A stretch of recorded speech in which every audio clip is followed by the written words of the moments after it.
Hello everyone, আজকে আমি আপনাদের সাথে শেয়ার করব ম্যাঙ্গো ব্রেড পুডিং এর রেসিপি। আশা করছি রেসিপিটি আপনাদের ভালো লাগবে। যেহেতু এখন ম্যাঙ্গো সিজন চলছে, আপনারা খুব সহজেই ঘরে থাকা উপকরণের সাহায্যে এটি তৈরি করে নিতে পারবেন এবং ঠান্ডা ঠান্ডা অতিথি আপ্যায়নের খেতে সার্ভ করতে পারবেন। তো দেখে নেওয়া যাক আজকের রেসিপির সম্পূর্ণ প্রসেস। শুরুতে আমি মিক্সার জারে দিয়ে দিলাম ব্রেড। এখানে আমি 3টা ব্রেড নিয়েছি এবং কর্নারগুলো কেটে দিয়েছি। সেই সাথে অ্যাড করলাম 3টা ডিম। নর্মাল টেম্পারেচারে ছিল ডিমগুলো। দিয়ে দিলাম একটা পাকা আম, স্বাদ মতো চিনি, সামান্য পরিমাণে লবণ,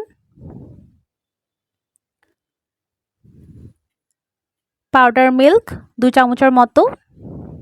আপনারা চাইলে কনডেন্স মিল্কও অ্যাড করতে পারেন। দিয়ে দিলাম জাল করে ঠান্ডা করে রাখা লিকুইড মিল্ক পরিমাণ মতো।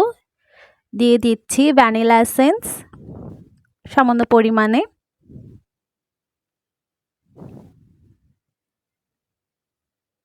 সব কিছু আমি একসাথে ভালো মতো ব্লেন্ডারে মিক্স করে নেব।